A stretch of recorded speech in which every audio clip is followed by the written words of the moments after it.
Assalamualaikum warahmatullahi wabarakatuh. Masih bersama saya Ojisan di Makam Keramat, tempat berkumpulnya kisah-kisah horor yang paling mencekam yang akan menemani malam kalian. Sebelum cerita dimulai, jangan lupa tekan tombol like, subscribe, dan aktifkan lonceng notifikasi agar kalian tidak ketinggalan kisah-kisah menyeramkan berikutnya. Tulis juga di kolom komentar apakah kalian berani membuka pintu jika ada yang mengetuk tepat pukul 12 malam. Karena malam ini saya akan menceritakan sebuah kisah yang berawal dari satu peringatan sederhana. Peringatan yang dianggap remeh oleh seorang mahasiswa bernama Satria. Ia hanya ingin pulang ke rumah dan menyelesaikan skripsinya. Namun pertemuannya dengan seorang kakek misterius di dekat sebuah makam tua mengubah segalanya. Sang kakek hanya meninggalkan satu pesan. Apapun yang terjadi malam ini, jangan pernah membuka paket yang datang dari kegelapan. Satria menganggap itu hanyalah ucapan orang tua yang menggigau. Hingga tepat di tengah malam, saat hujan turun tanpa henti, terdengar suara ketukan dari luar rumah. Dan di balik pintu itu telah menunggu sesuatu yang seharusnya tidak pernah ia terima. Apa sebenarnya isi paket tersebut? Siapa pengirimnya? Dan mengapa nama Satria seolah sudah ditentukan sejak awal? Mari kita mulai kisahnya, dan semoga setelah mendengarnya kalian tidak pernah lagi menganggap remeh ketukan di pintu pada tengah malam.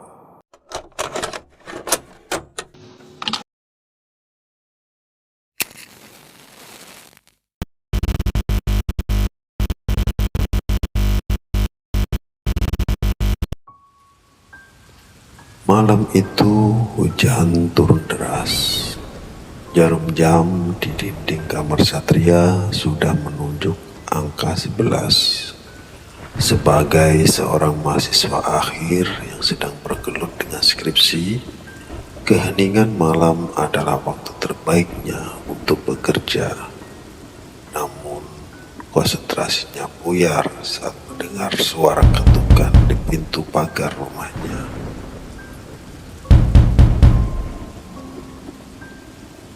Satria mengerutkan kening. Siapa yang bertamu hampir tengah malam dalam kondisi hujan lebat seperti ini? Dengan ragu, ia bangkit dari kursi, berjalan melewati ruang tamu yang remang-remang, lalu membuka pintu rumah. Di luar tidak ada siapa-siapa, hanya ada deru angin dan rintik hujan yang membasahi. Saat Satria hendak menutup kembali pintunya, matanya menangkap sebuah benda di atas keset. Sebuah kotak kardus berukuran sedang, dibungkus plastik hitam tipis agar tidak basah oleh air hujan. Di atas plastik itu tertempel selembar kertas pembungkus yang menuliskan nama dan alamatnya dengan tinta merah yang sedikit luntur. Satria, Jalan Melati nomor 14. Namun yang membuat bulu kuduk Satria tiba-tiba merinding adalah nama pengirimnya. Di kolom pengirim tertulis jelas, rumah nomor 13. Satria menoleh ke arah kanan rumahnya. Rumah nomor 13 adalah sebuah bangunan tua berlantai 2 yang berada persis di sebelah rumahnya. Rumah itu sudah kosong selama hampir 10 tahun sejak pemilik aslinya meninggal dunia secara misterius. Halamannya ditumbuhi ilalang setinggi dada, dindingnya retak dan berlumut, dan atapnya sudah banyak yang runtuh. Tidak ada listrik, tidak ada kehidupan. Bagaimana mungkin sebuah rumah kosong mengirimkan paket? Pasti keisengan anak-anak komplek, gumam Satria menenangkan hatinya. Meski tangannya sedikit gemetar saat memungut paket tersebut. Ia membawa kotak itu masuk ke dalam rumah, mengunci rapat-rapat, dan meletakkannya di atas meja belajar. Satria mengambil gunting, lalu perlahan merobek plastik hitam dan selotip yang merekat kuat pada kardus. Bau busuk yang samar seperti bau tanah basah bercampur daging busuk langsung menyeruak keluar begitu kardus itu terbuka. Satria menutup hidungnya dengan kaos. Di dalam kotak terdapat sebuah pemutar kaset pita tua atau Walkman berwarna hitam yang sudah usang. Sebuah kaset tape tanpa label dan selembar surat dengan tulisan tangan yang cakar ayam. Satria mengambil surat itu terlebih dahulu dan membacanya dalam hati. Jangan matikan sebelum selesai mendengarnya. Jika kamu berhenti di tengah jalan, mereka tidak akan pernah pergi dari rumahmu. Satria tertawa kecil, mengira ini adalah bagian dari lelucon atau promosi pameran hantu yang biasa diadakan di mall. Namun rasa penasaran mengalahkan logikanya. Ia memasukkan kaset pita itu ke dalam Walkman, menekan tombol play, dan meletakkannya di atas meja. Suara pita kaset yang berputar terdengar berdesis keras.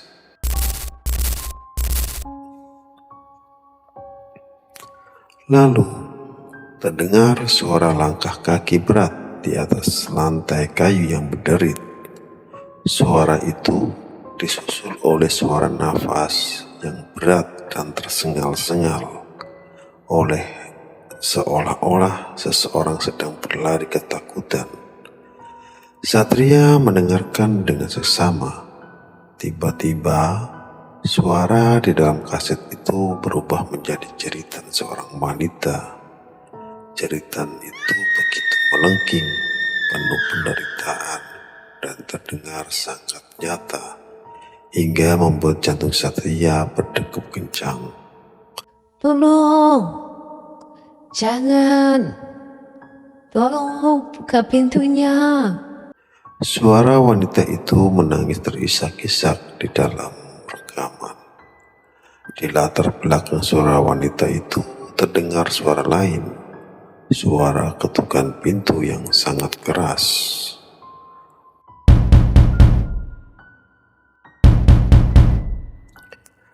Dan yang membuat Satria membeku adalah suara ketukan itu tidak hanya keluar dari pemutar kaset, tetapi juga menggema dari arah luar jendela kamarnya. Satria perlahan menoleh ke arah jendela yang tertutup gorden. Jendela kamarnya menghadap langsung ke dinding samping rumah kosong nomor 13. Jaraknya hanya terpaut 2 meter di balik gorden yang tipis. Satria melihat sebuah bayangan hitam besar berdiri tegak di luar jendelanya. Bayangan itu tidak bergerak, hanya berdiri di tengah guyuran hujan. Keringat dingin mulai membasahi dahi Satria. Ia ingin mematikan Walkman tersebut, namun ia teringat peringatan di dalam surat. Jangan matikan sebelum selesai. Suara di kaset berlanjut. Kini terdengar suara sayatan seperti pisau menggores daging, diikuti oleh suara tawa melengking yang mengerikan. Tawa itu bukan tawa manusia, itu adalah suara tawa yang berlapis-lapis, parau dan dingin. Bersamaan dengan suara tawa di kaset, bayangan di balik jendela kamarnya mulai bergerak. Bayangan itu mengangkat tangannya yang panjang dan kurus, lalu mulai mengetuk kaca jendela Satria menggunakan kuku-kukunya yang panjang.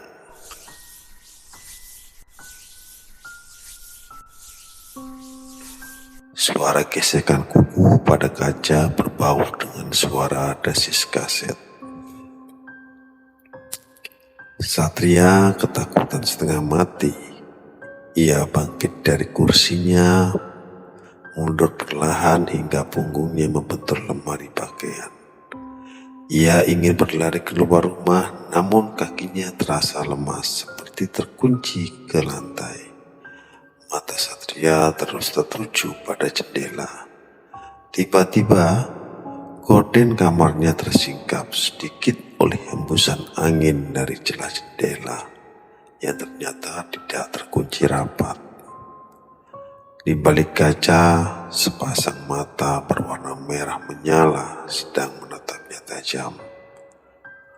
Wajah makhluk itu hancur, kulitnya pucat keabu-abuan dengan bibir yang robek hingga ke telinga, memamerkan deretan gigi yang runcing dan menghitam. Makhluk itu tersenyum ke arah Satria. Suara kaset kini mencapai batas akhir. Suara desisnya semakin keras, lalu terdengar sebuah bisikan yang sangat jelas menyebutkan nama lengkap Satria. Satria, giliranmu. Klik. Kaset itu berhenti berputar otomatis karena pitanya telah habis. Keheningan mencekam langsung melanda kamar itu. Suara hujan di luar seolah lenyap berganti senyap yang memakan telinga. Makhluk di balik jendela itu tiba-tiba menghilang. Satria bernapas lega, mengira semuanya telah berakhir karena ia telah mendengarkan kaset itu hingga selesai. Ia melangkah perlahan mendekati meja untuk membuang kotak terkutuk itu. Namun saat Satria berdiri di depan meja, ia menyadari sesuatu yang aneh. Suara detak jam dinding kamarnya berhenti. Ia melihat ke arah Walkman. Kotak kardus itu kosong, kaset dan suratnya lenyap. Tiba-tiba Satria merasakan udara di kamarnya menjadi sangat dingin hingga nafasnya mengembun.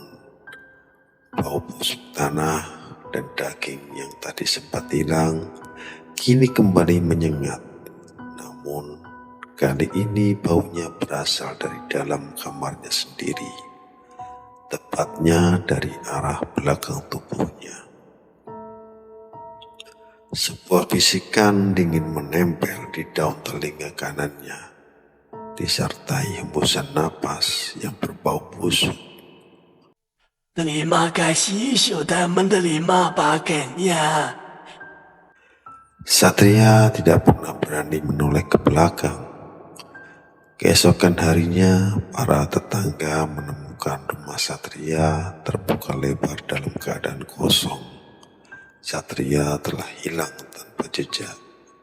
Satu-satunya hal yang tertinggal di dalam kamarnya hanyalah sebuah kotak kardus kosong dengan tulisan tinta merah di atas meja belajarnya dan sebuah jendela yang terbuka lebar menghadap langsung ke arah rumah kosong nomor 13 yang sunyi.